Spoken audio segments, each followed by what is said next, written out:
Put your red shirt on and a brown coat too. Everybody joining the crew. We got just one ring that we rule them all. Hope if you remember your towel. Get your Ulu fingers and your needler guns. A sonic screwdriver or a sword +1. Use Valerian steel if it will get you to come. To the big tank. To the big tank. The Rocky Mountain Big Tank.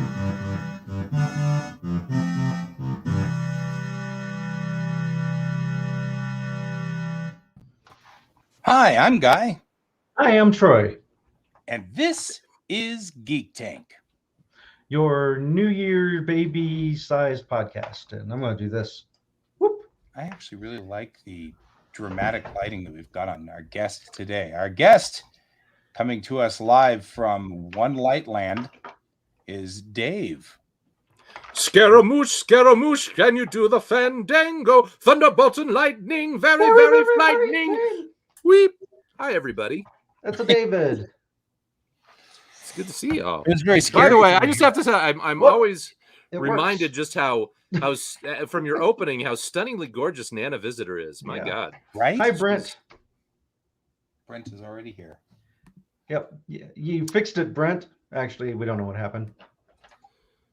They fixed it. That's good. We were just complaining that they hadn't fixed it. All right. So we can now actually see Brent over here on the side, which is good because one of the discussion topics of today was the idea of having us discuss and interact with, So that people. way, if you happen to be online watching us, you'll be able to participate in our free-for-all. Just occurred to me, we need to open up something to take notes, most likely, here. Well, I'm going to go and I'm going to try to share this sucker to my page. Let everybody know that I'm a guest on Geek Tank. However, of course, it's moving very slowly here. You finally made it, Dave. You made it to the big time. If I can make it here, I can make it anywhere. Exactly. It is true. All right. So what we were going to do is we were going to brainstorm and brainstorm different ideas, be it projects like short video projects or music projects, art projects, projects. And they could be amateur jecks too. They don't have to be projects. They can be amijecks. Yeah, I think that's important. Just as long as they're not rejects, we're fine. Or, ejects would be okay because that might be kind of fun. Yeah. So to tap into it a little bit too, all three of us have worked with Dave on short films before, as well as some improv stuff. And there was a time where you were doing your own short film schedule back in the day, wasn't there, David? Or was that part of Group 101? There was a period where I had I don't know, the Group 101 thing. I sort of sat in once and dropped out. No, what happened was I got a camera and I was like, well, I need to practice how to use this.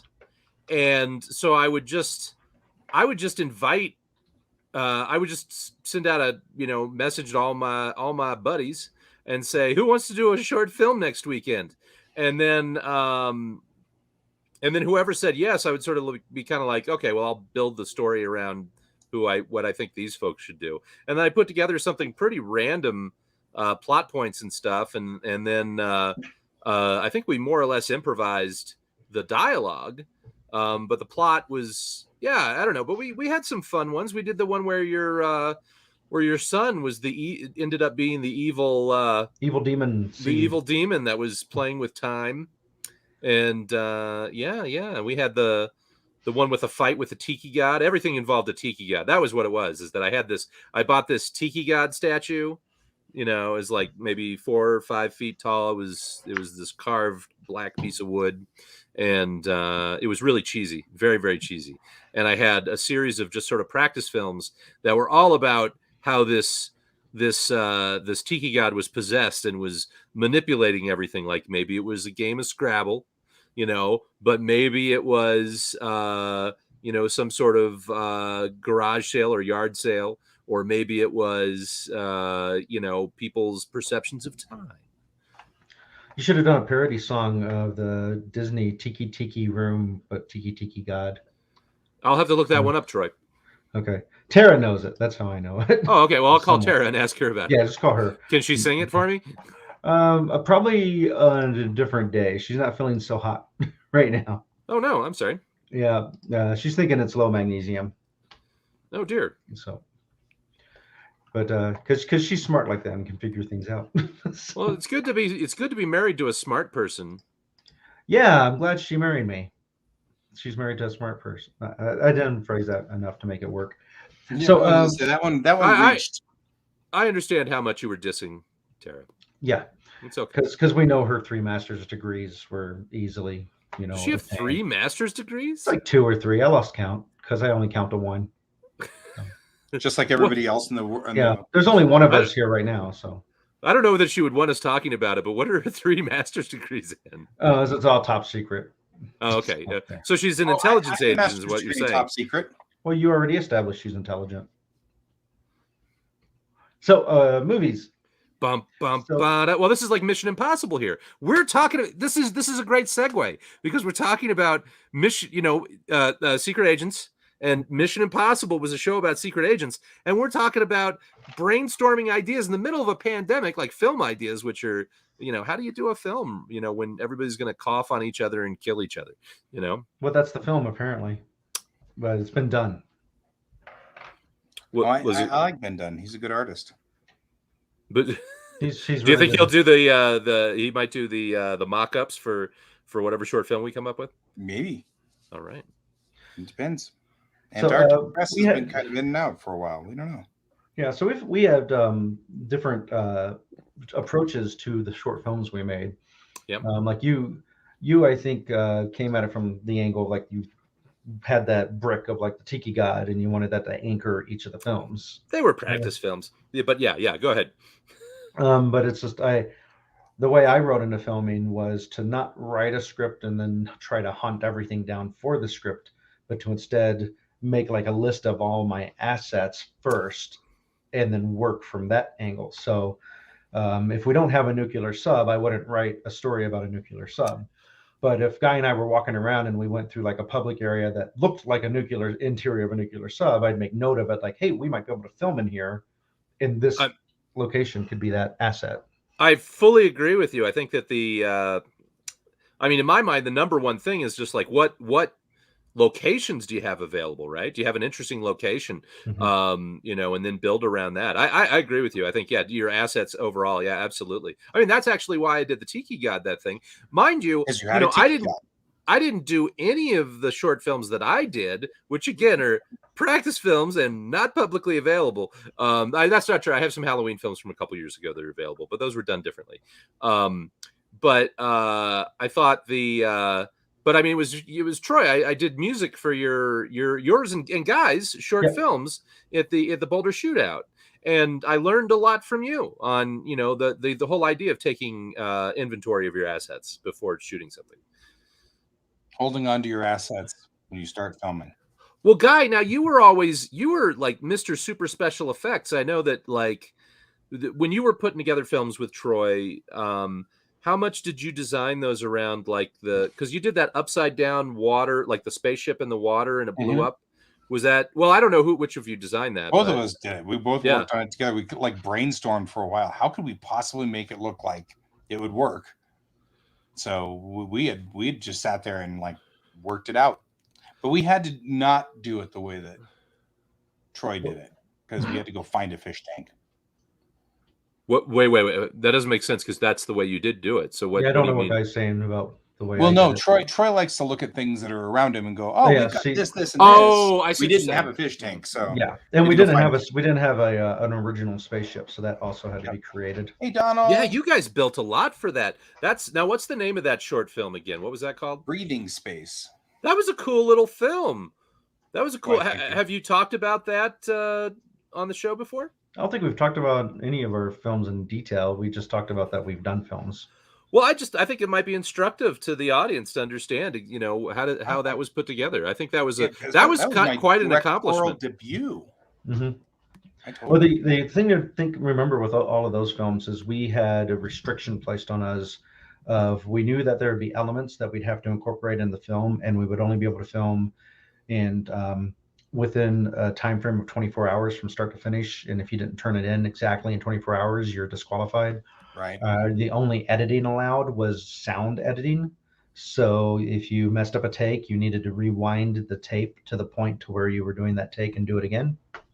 And if you messed up too much, then you were in trouble because you just messed up your previous shots. But by the time you did the spaceship one, you guys were veterans. Yeah, because that was the last one we did. Yeah, that was the last one you did, and it was probably the most challenging one that you did, right? I mean, yep. We had a cockpit set, and like I was pointing to, I like things that blink, so I set things up that blink. So yeah. Well, what was your favorite Ghost in Pac-Man? Just out of curiosity.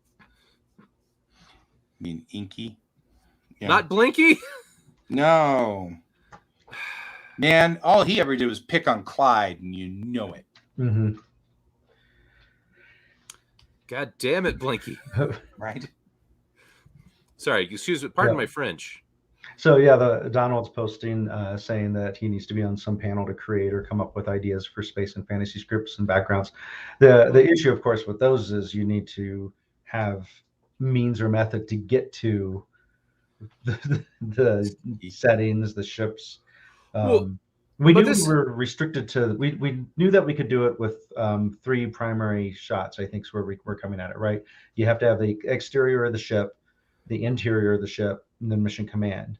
And then a dream sequence was part of it. So, and that was written specifically because we knew there would be a required location as part of the contest.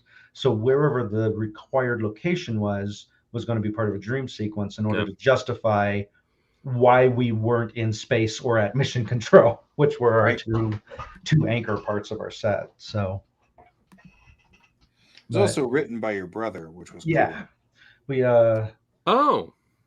outsourced it to him since he is a writer.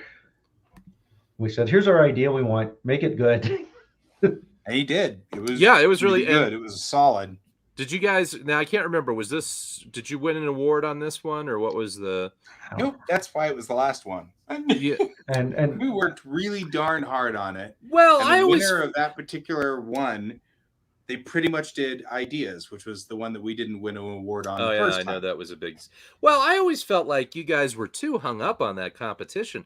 I kind of felt like you're not the only one. There's another director who kept telling me I needed to stop doing that contest and just start submitting short films to other contests. And because I mean, you had excellent ideas. You did really, high quality stuff within the time frame, but it seemed like. You could have done, just really, really, really solid stuff if you had a couple days to do it as opposed to 24 hours, right? So, I mean, or even a month, right? I mean, like regular, like a reasonable amount of time to shoot a short film. Mm-hmm. Donald, I'm interested in what kind of. I know we're kind of talking about this old project, but I would really be interested to hear what kind of ideas you have for fantasy scripts and backgrounds. Well, I guess the question there is like if you have somebody who can do kind of backgrounds, matte, was it called matte paintings or something? Is that what they're called? How much could you build from that? I mean, I guess would you use a green screen for that kind of thing these days? I mean, you wouldn't have. I mean, in the old days, they would use a real studio. Well. Nowadays, gosh, I feel like they would use a VR wall now. Oh, how does that? I don't even. You see, I don't even. The technology so much more than me. This is a new technology that came out with Mandalorian, and Star Trek has built one too. But it's a room full of TV screens, effectively. Mm-hmm.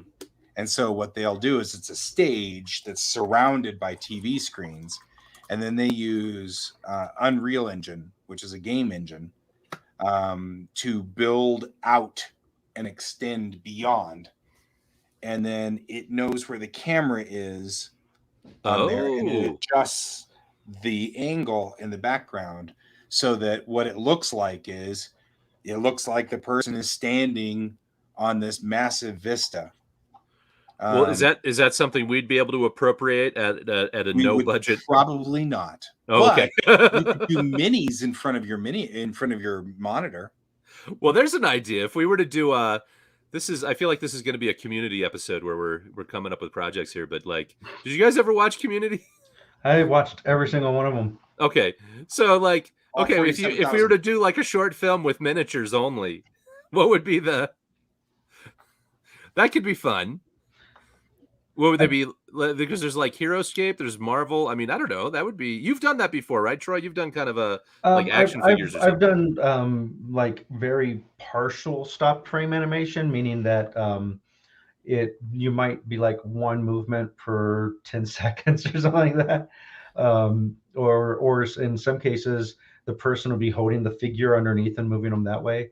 One of my first short films was Star Wars Droid's Day Out, with Star Wars action figures and fishing wires on the Millennium Falcon to make it fly, and 100% home movie, because we didn't even attempt to put too much effort to like not have our legs in the shot when we're doing stuff, and we were purely going on hoping that the funny voices and the writing would sell it and make it funny, and I don't know if it's funny to anyone other than me and the two other people that made it. Right. After that, a little ways down, my friend Chris and I ended up getting the bridge set for Star Trek, the original series, with the 3-inch action figures. So we like, hey, let's do another one of these, but with a higher value. So he actually put some effort into building some little sets for the figures, and we wrote a script. We basically took the trouble with Tribbles and made it the trouble with Jawas. So, hey, I just want to just real quick before these comments disappear. Donald Pickett says a design of a ship always has a mission critical purpose besides flying. As an avid geek and game master, storyline and creative thinking are inherent to keeping things flowing. And he agrees that Community was a funny show. I think that's what but he has an idea of D&D meets BattleTech with some Shadowrun thrown in. See, now that like a genre mashup sounds like an interesting idea. Now, what kind of miniatures? I don't have any. I sold all my miniatures like 9 years ago. So to me, to Troy. So Troy. Yes. What? Troy was my pimp, and I wasn't paying, and so I had to sell all my stuff. Yeah, he paid me in plastic figures. Yeah. So what genres are we looking at? If we were looking at like doing some sort of like mass genre. See, the great thing about miniatures is there's so many. I know you have tons of them, Troy. Right. That we could do like. It could be like a big. Even my miniatures have no articulation. They'd simply be, oh, we lost Guy. Oh no, Guy. He'll be back. He'll be back. Oh, unless like his power went out or something. Oh no. So in any case, I'll keep on talking. So yeah, miniatures have no articulation. So for stop frame, you normally would be posing them. But the great thing about that is it totally removes a lot of the hard work that goes into stop frame animation, which we would want to remove as much work as possible in what we do. Well, I think it'd be funny to just to do an adventure story with a group. He can add himself. There he goes. That was a dramatic crash. I just dramatically crashed, so I'm dramatically back. All right. So I think it'd be fun to just there's a live plays has become a really big thing now, especially with really popular ones like Critical Role, and that's become so massive that there's now a comic book on it, miniatures. It'll be an animated series soon. It'll be an animated series soon, and I imagine a live action won't be too far behind. But that live plays are basically people sitting around playing the role-playing game, and they're taped doing it, and so you get to be an audience to a role-playing game. Do you see do they show the miniatures being moved, or do they have like a camera on that? Not the ones that I've seen, but I wouldn't be I've been surprised. listening to them, so I can't really tell. Yeah, podcasts. The audio ones you can't. Oh, sure, yeah. But a couple more comments, by the way. You can do Star Wars with Legion minis, Lego Universe mixed starters, DC and ancient Bushido lore. Am I pronouncing that right? Or just Star Wars in general. So anyway, just floating those out there. But so miniatures would be as like what if it's like the miniatures would, I think miniatures would automatically serve the purpose that since they're used for role-playing games, it would be neat to take a role-playing game and like tighten the session, because sessions usually have a lot of not necessarily dead space, but unfun to listen to segments. So to remove those and try to keep as much of the story element and narration element in it, and then illustrate it with the miniatures moving around on the hexes. What if okay, that we all know the card. We all know I was just saying that these guys, of course, actually are posable. Ooh, wow, that's pretty sweet. Yeah, I'm not sure. I think you didn't come back yet when I was mentioning miniatures aren't articulated, which removes a ton of the work of having to animate them. You're trying to add work there, guys. Yeah, so you're adding work by making them articulated and trying to do stop frame animation. Which if that's the goal, then yeah. But if the goal is to try to make something cranked out and put out there quickly. Now I know I'm sure that everybody here in on the show and in the audience knows Ingmar Bergman's The Seventh Seal, where the main character, played by Max von Sydow, plays a game of chess with death. And if you don't know that, then you certainly know Bill and Ted's Bogus Journey, where they do the same thing. Right, pretty much the same. So and then if you look at comic book tropes from long into the past, there's a common situation where you have two supervillains, or a supervillain and a hero, playing chess, but with the characters that are, the superheroes or whoever. And I'm just wondering, because we got a lot of cosplayers that we know, do we know people that would be able to dress up pretty much exactly the same as certain miniatures? And we could do we could almost do like a Yu-Gi-Oh type of thing where, it's like this arena battle, but we're playing chess with each other, but we have these actors that are dressed up exactly the same, and maybe they'd never be more than like one-on-one battles that take place, but you just have these two godlike supervillains or something that are playing chess with one another, and the people that are having the fights, they don't necessarily know what's at stake, and it could be like Trading Places, where it all is all about $1 or something, Right. If anybody remembers the movie Trading Places. I do. Yeah. I actually have a one-shot TikTok videos. game Yeah, based off of that. Probably also a way to gain a lot of viewers. Is there's a lot They of recently increased the time limit of those, and I can't remember what the limits were, but they're very short. Yeah, I like that they're 1 minute. Oh yeah, it's one gag. It's just enough time for one good solid gag, which makes it fun. 3 minutes long is what they've been increased to. Well, now that's 3 gags. Donald says Rifts had books where magic and tech would clash and work together. Brent says, I am still waiting on Guy doing a Geek Tank show as animation, since he found that about a year ago. Yeah, Guy found some type of animation program that does all the animation itself and makes the lips move when you talk. So it would just turn it's like rotoscoping or something, where it turns this into cartoons? No, you draw the characters like puppets. Oh. And then it tracks your face, so it'll move the character in the correct place. Oh, that'd be... But it also understands phonemes. So as you move your mouth, you can slot an S, and you can slot an M, and you can slot those as mouth movements. And when you hit those as you're talking, it looks very much like South Park. Huh, that's actually, it's cool to know that that's a tool. By the way, Donald thinks that it could be live done South Park, so we could do South Park style animation live. But by the way, Donald thinks that Trading Places is the best film of its time, and Eddie Murphy at his best. But that would be it. Oh, so okay, let's forget about the miniature thing for a second. What about this animation thing?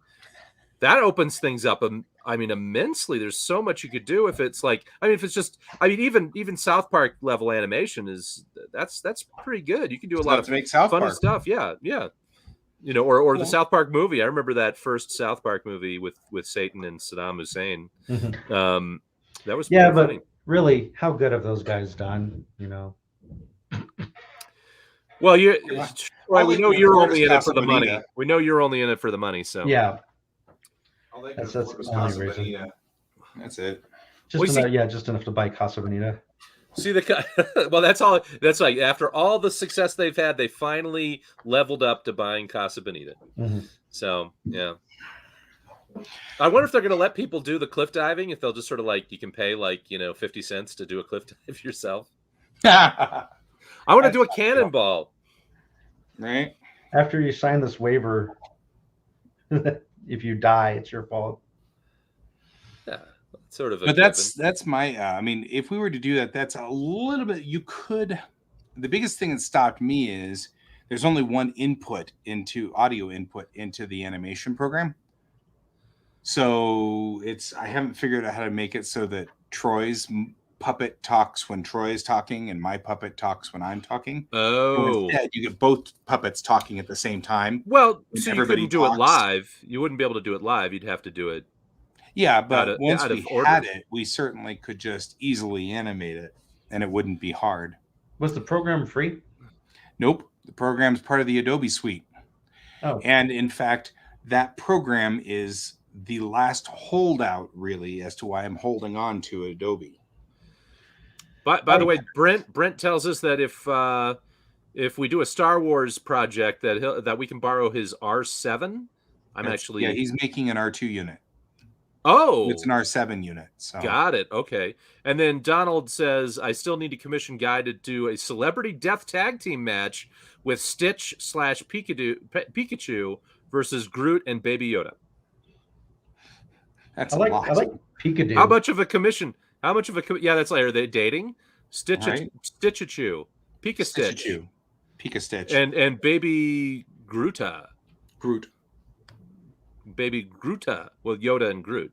What would be the celebrity? I mean, this is celebrity death match, but I mean, it's like it was the celebrity couple. You know, they used to have Benifer, and so like Stitchachu, kind of makes sense. Groota or Groogoo. It'd be Groogoo. It'd be Groogoo. Oh, yeah. So it'd be Groogoo.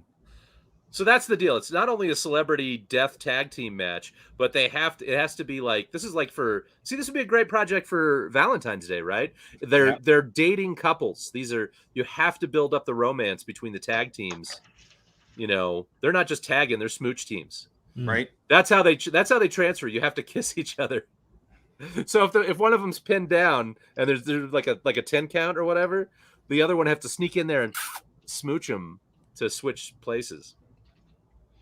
Gotcha. I think it's romance. I think you're revealing too much about your fan fiction. What is it? Is it rule? What is it? Rule 41? Rule 69? What's that rule? That if it exists, David will write about it. It's going to be Rule 30.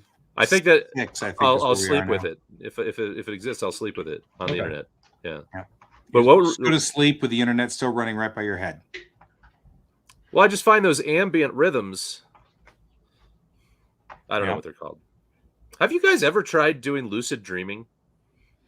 No, but I thought about it.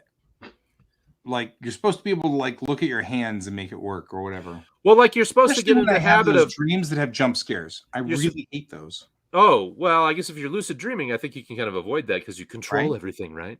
Control the jump scares. All the jump scares just I think the idea is that you build testing routines into your everyday life so that you're supposed to see it, poke your hand to see if your finger goes through. You're supposed to look at digital clocks to see if you can actually read them. If you can't read them, then you may be asleep.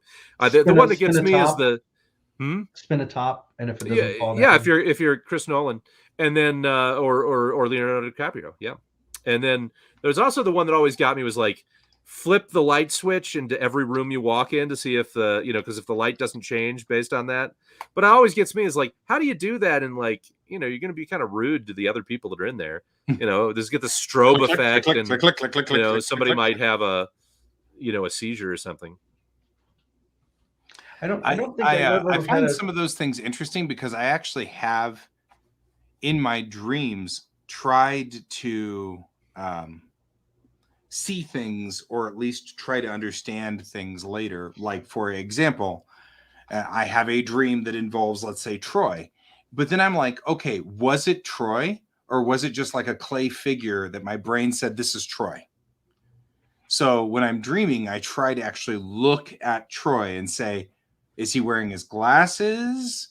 What color is his hair? You know what I mean? Like those kind of things, because I try to remember. Like, my sister and I were talking about this. She had a dream the other night. She was here and there were chickens and stuff like that. And I was like, that's an interesting dream. Were you really at my house in your dream? Or were you just at a house that had the tag guy's house? Because she hasn't been here as much as she has been, say, at Dad's house. Dad's house over the years, we've been there a lot of times. She's only been here a handful of times. Huh. So the question was, because I know when I dream of Dad's house, I can see each room. I can, the furniture is in the right place. It's very detailed.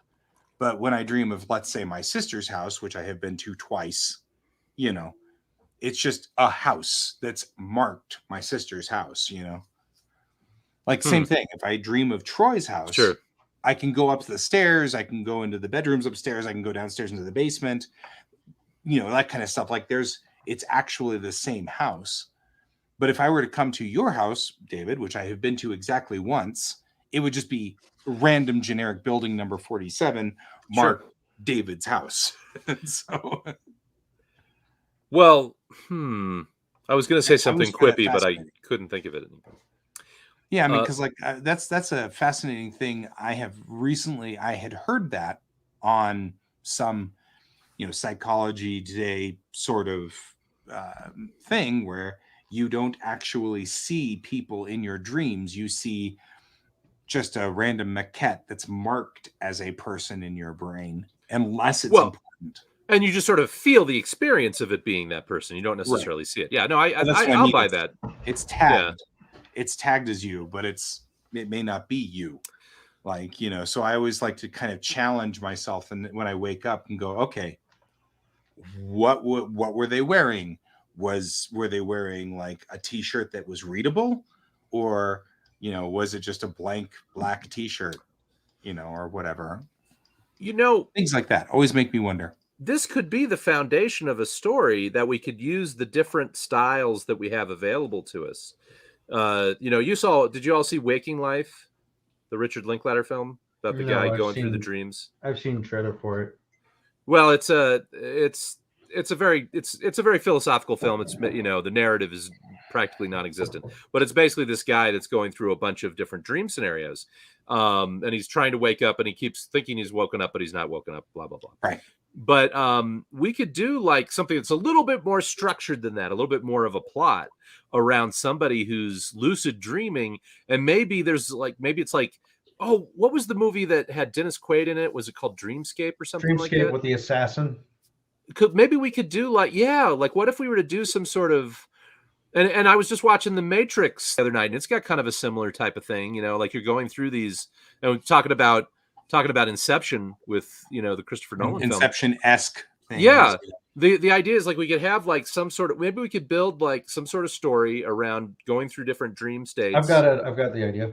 What's that? This is stealing slightly from a book that I read years ago called The Technicolor Time Machine. Okay. I believe Harry Harrison wrote it.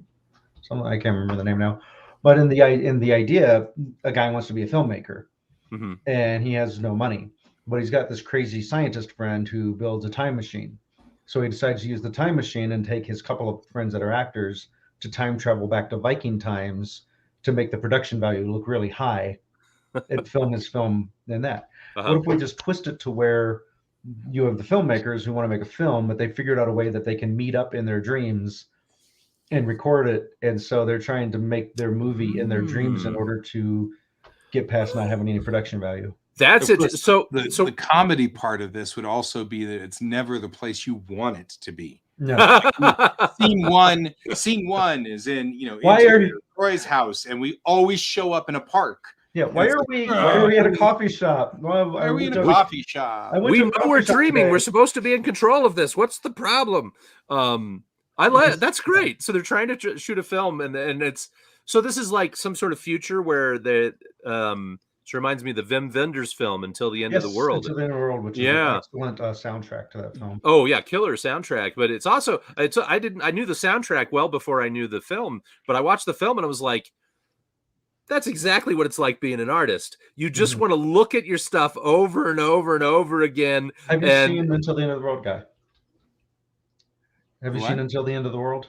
No, not yet. Oh, check it out. It's a really old film. So the idea is that a scientist creates a machine that can actually record your dreams, and then you can watch your dreams because you don't remember them. Yeah. So you could go back and watch your dreams and see them again or show them to other people. But the problem is it's addictive. So people that watch their dreams realize this is way more fun than actually living life. So they waste away. Yeah. One of the other things we could do in the movie that we were talking about here is we could have we finally are in the correct place, but everybody is a gray mannequin, and they all talk. So oh, we're finally here, and I turn, and Troy is just this gray lump on the couch, and he's like, yeah, we've got it perfect. We can get started. And I'm looking at Troy, but you're a lump. I'm not a lump. No, you got to imagine me. Think about me more. Think about me more. By the way, we do have some comments here in the chat. Donald says a couple different things. Well, one, the spirit of Kirk is alive. We're several minutes past that comment. Sorry.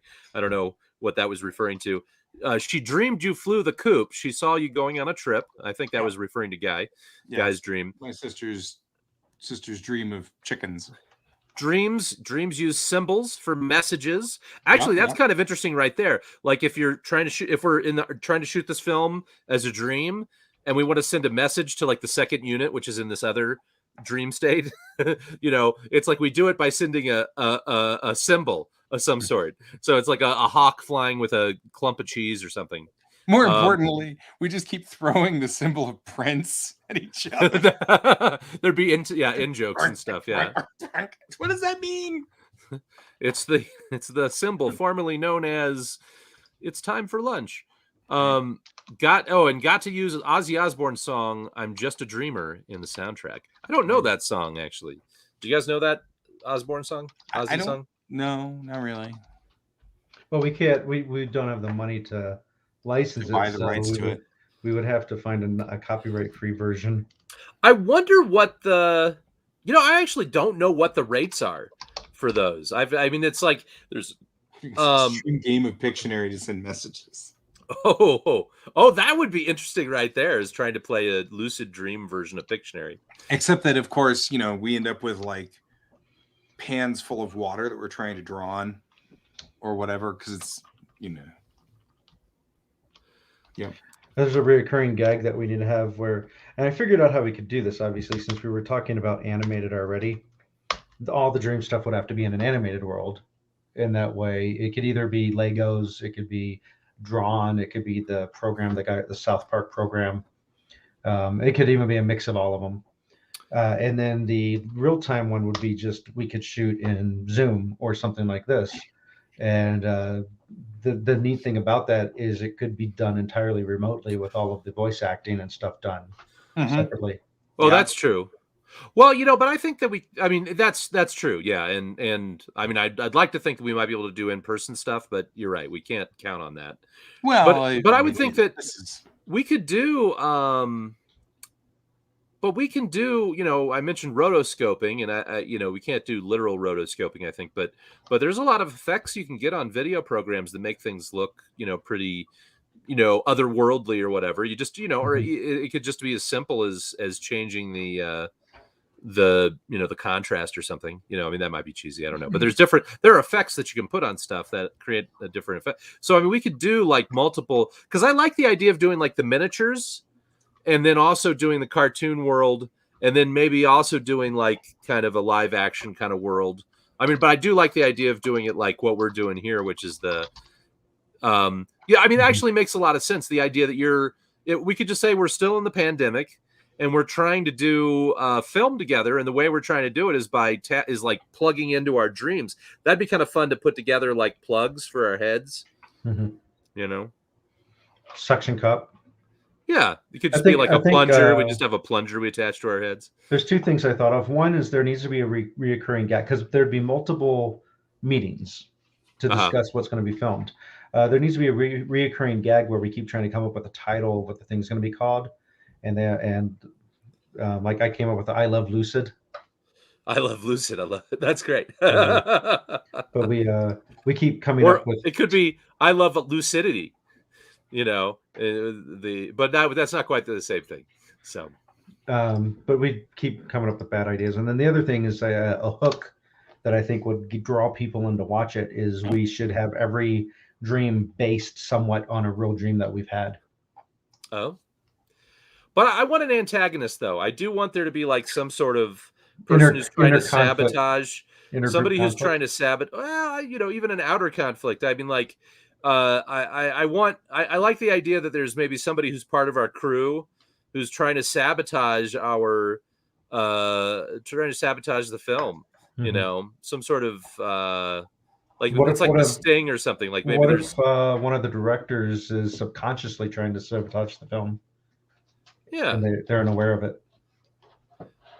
So it creates like the whole stressor here isn't actually an active protagonist. It's the subconscious of an active protagonist. Yeah.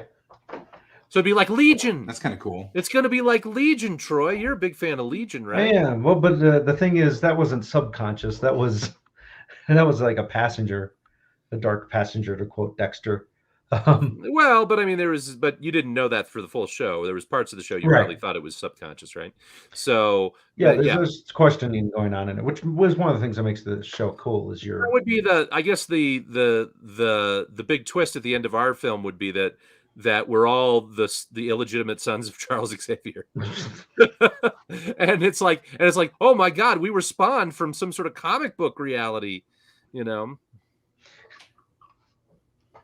Maybe not Charles Xavier. Maybe it's like Colossus. Or the Thing. I got a rock. No. It's not Rocket Steel.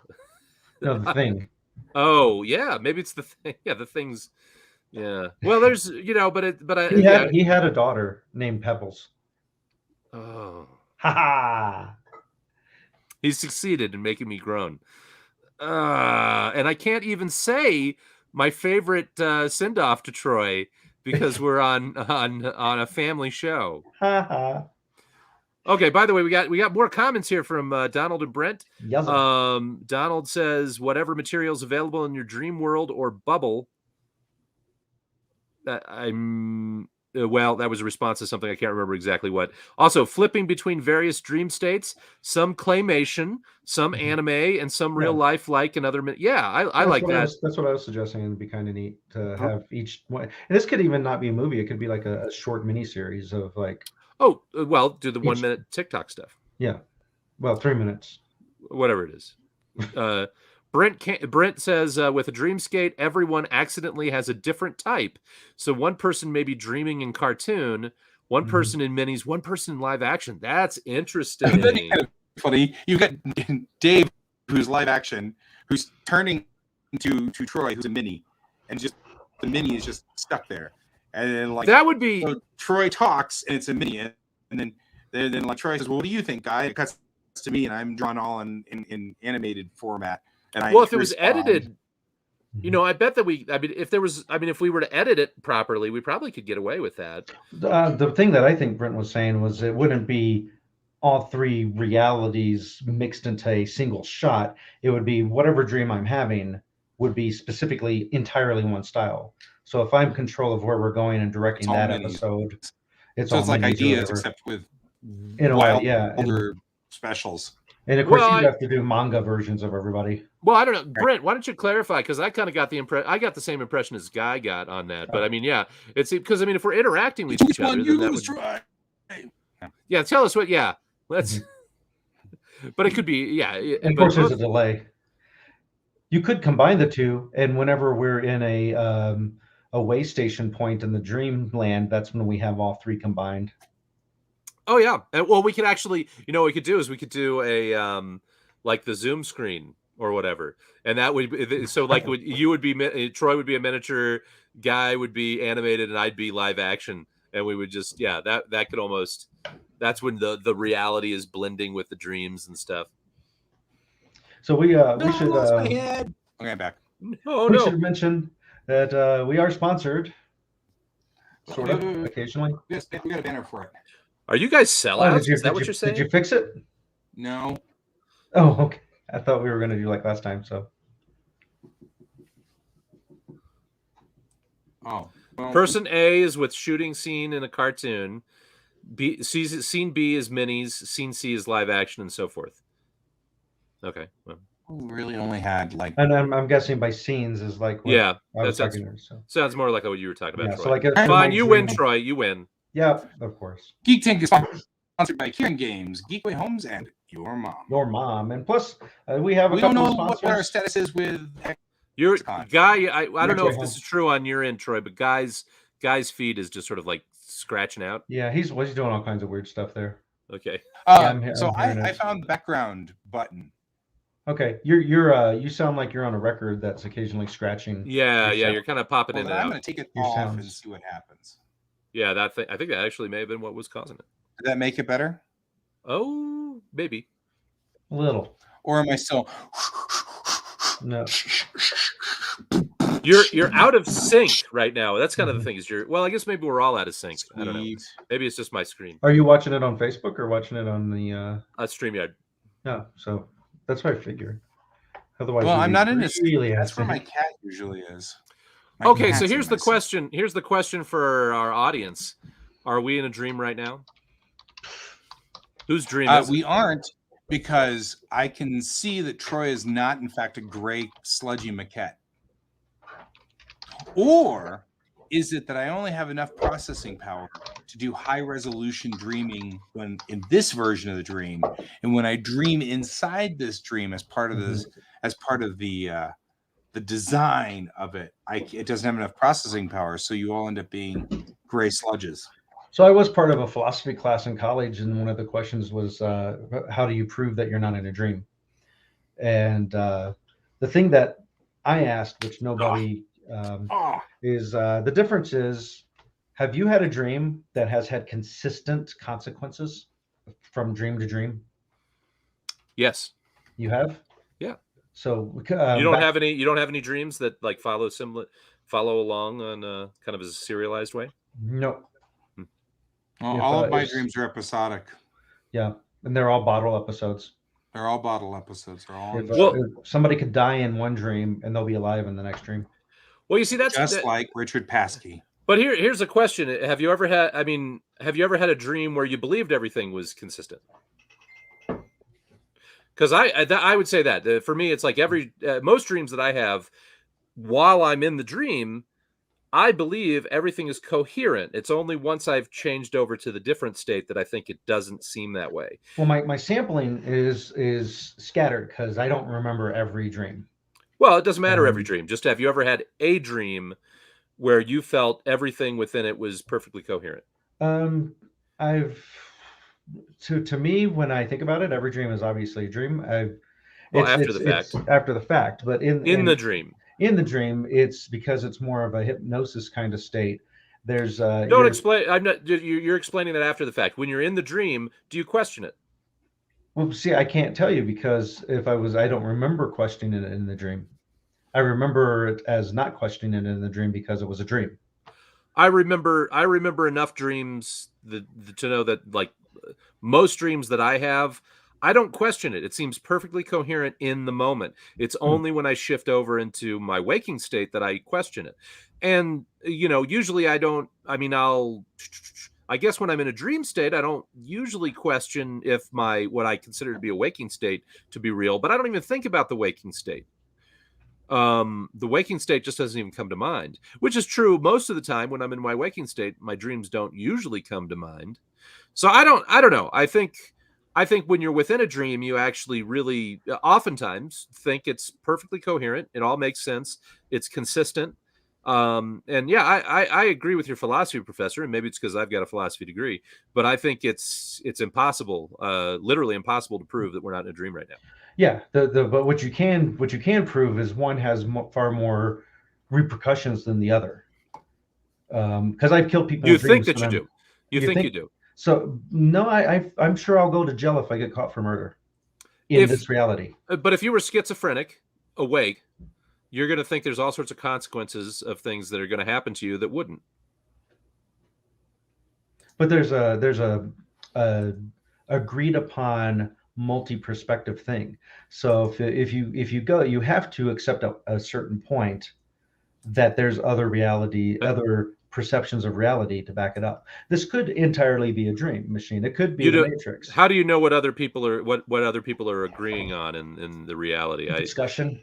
Yeah, discussion. So you're hearing it, but you're experiencing it all through your own head. Right, but what you're saying, but if you go from another angle, then you are basically disregarding consequence. I'm just saying you could have a psychological issue where you're not aware of those consequences, and you may be perfectly awake. So it's not an issue of being awake versus being a dream. I mean, but there are people that you agree, though, there are people with psychological issues that they may not realize that there are consequences to their actions the way that you would realize that, right? Well, yeah, I mean, there's people who just don't perceive reality in 3D, basically. Yeah, but they're awake. So that's I'm just saying that I don't know. I don't know. I don't think it's as easy to. I mean, it could just be that you're imagining there are consequences. Also, the vast majority of my dreams are in black and white, so it's very clear that it's a dream. Really? Yeah, that's interesting. That's interesting. Because I know there's I've heard that mine seem to be. It's interesting you remember that, because to me it seems like I've had color dreams, but it could be like what you were saying, Guy. It's like it may not actually be color. It may just be that I feel like they're in color. You know, I mean, yeah, I'm pretty sure that my dreams are actually in color. And the reason I say that is because I have had dreams where I was frustrated by not getting the correct shade in a painting. One shade of paint would not be available on my paint palette and things like that. And so I'm pretty sure that my dreams are in color. I mean, it could still be clay figures, you know what I mean? It could still be gray. All of my palette colors on my watercolor palette are all gray, but this one has a tag that says that it's red. By the way, Donald says that you're dreaming, Guy. Right, I'm probably dreaming right now. And Brent says the Matrix is real and running out of computer parts to run on. Oh, we're running out of computer parts. Well, that's not good. That's because of COVID. It makes sense. So I just did a quick lookup because I've actually never looked this up before because I haven't been that interested in an answer. Black and white dreams generally represent your lack of emotional participation in the dream. If you are dreaming in black and white, it means you are viewing the dream as an observer and not experiencing the events firsthand. That this is true. It represents distance from you and the emotional events you're happening. Most of my dreams are in third person. That makes sense. I may be a character in the dream and I may have some control over my actions, but it's almost always me looking at a scene like a movie. And it's probably because that's how my brain is. I think in movie terms, and that makes sense. What's the word I'm looking for? Though the quality of a good movie to me is actually being able to immerse myself into it, to feel like I'm part of it. Well, I'm directing. I'm not watching. Yeah, well, that's a good point. If you're making it, it's a little different. Donald says we are on the stage with zillions watching through multiverse, and they are all shaking their heads. And sometimes you dwell in semi-sleep state that you're not fully aware of and direct your dream. Oh, so that's like you, Troy. And then the mind harnesses protective walls from traumatic experiences that in dream your mind can't protect you properly, even against stuff your mind has hidden from you for your own good. I have had a dream that was like epiphany dreams. If you've ever, where there's been things that have, I wake up and go, wow, my brain put something together that I wasn't directly putting together, and now I know it. Yeah. Well, and I one of the things I'm noticing, especially as I grow older, your friends will see parts of things that are going on with you that you don't see. Yeah. That's a normal thing. Like, you'll all be like, guy, you got to stop, stripping naked and running through our houses. And I'm like, I don't do that, And so, But you do. Your but I friends see it. do. And we've been talking about it, and I really need to stop. And I get that. But, it took me some time to come to that epiphany. I'm naked right now. Right. Exactly. Yeah, but it's all in black and white. Right. It's all in black and white. So you're just watching it from third person. Mm-hmm. Yep. So the thing is that I can see that, there may be things where you're just not being true to yourself. And somewhere along the line, your mind finally goes, you know what? We got to face this, guys, And it like finally just kind of says, yeah, you don't have a choice. Well, in a more deliberate, practical sense, Einstein, what he would used to do is he would run into a problem with whatever equation he was working on, or maybe it was his love life. I don't know. That was complicated too. But he would take a tennis ball or some sort of ball and sit in his favorite rocking chair, and he would rock himself to sleep. And when he dropped the ball, it would wake him up. And that Edison used to do that too. Oh, maybe this is Edison. Maybe I've got it's Einstein and Edison. Oh, and the reason I'm about to say that is there was actually a study that was performed last year, and they did that and found out that you will have there's more of a chance of an epiphany to solve problems. Yeah. Mm-hmm. They gave people math problems that were really complicated. And then some of the people, they just let them think about the math problems, and it would take them X amount of time. Others, they would let drift off to sleep and then would wake them up as soon as they fell into that sleep. And when they did, they found that those people could answer the math problems faster on average. This is why I always balance my checking account while going to sleep in a rocking chair. I do too, but I always end up with more money than I think. I think I'm balancing your checking account, David. You actually what? No, that's where the money's going. That's where all that money's going. Oh, I'm balancing it. I'm sorry, man. So yeah, but that actually they did that study. There was a study on it, and that is legit. The other thing that they have discovered is that you can think faster, learn faster if you do 10 seconds of thinking on a thing and then take a 10-second break. Oh, that's like that 30 seconds 10. So it's 30 seconds. It's like interval training for your brain. It's like interval training for your brain, because they say the best way to get your aerobic energy up is to do 5 minutes on one. Like 2 minutes hard exercise and take 3 minutes of rest, then 2 minutes more and 3 minutes rest. So that's like that. That's interesting. It's the same thing with your brain. They discovered that they would have people practicing piano. And they would practice and practice for 30 seconds. Then Is it ominous, stop. Slightly dissonant piano? Like, right, exactly. Plink, plink, plink. Right. But they would have them practice piano for 30 seconds. Then they would spend 10 seconds looking at something else. And then come back for 30 seconds and then 10 seconds. And again, they had a control group and they had a group that was doing interval. And the interval group learned piano 4 times faster. So what if you were learning piano that way? What would you look at when you were in between the piano intervals? That I'm not kidding. I actually really love this light Your thing little back here. hypnotic lights. Yeah. Can we zoom in on that? I mean, it's 9:00 here. Is that because that's so dreamy? It is. It's great. Everybody can go to sleep. No, I just built that. Last night I built that, and it's really awesome. I loves it. That is pretty cool. Yeah. I've recently discovered that looking at lights for a long period of time lowers my blood pressure. So, it's like a form of meditation for you. Yeah. It works really well to lower my blood pressure. So I'm going to build more of them. Blinking lights. It's probably one of the reasons why I'm attracted to Star Trek, is everything just blinks on Star Trek. It is a thing. Okay, but it is 9:00, so we should probably put a ring on it here if we really love it. If you want it, then you ought to put a ring on it. If you want it, then you ought to put a ring on it. We can't do any more than that, or they'll charge us. Oh, sorry. So that's it. So I've almost violated that twice now because I did the opening, the Queen song. Yeah. Mm.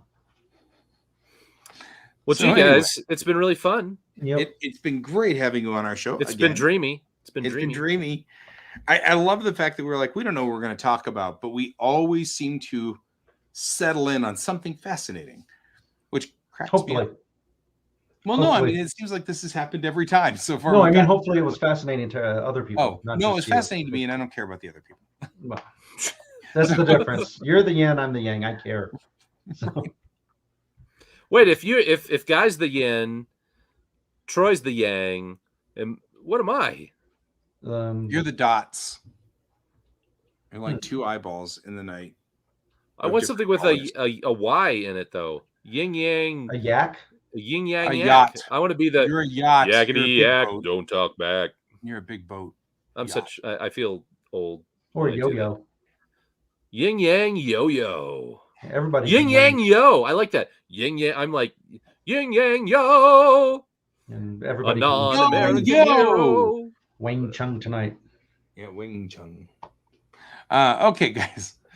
We'll be back next week with yet another episode of We Don't Know What We're Talking About. We will probably figure it out by then.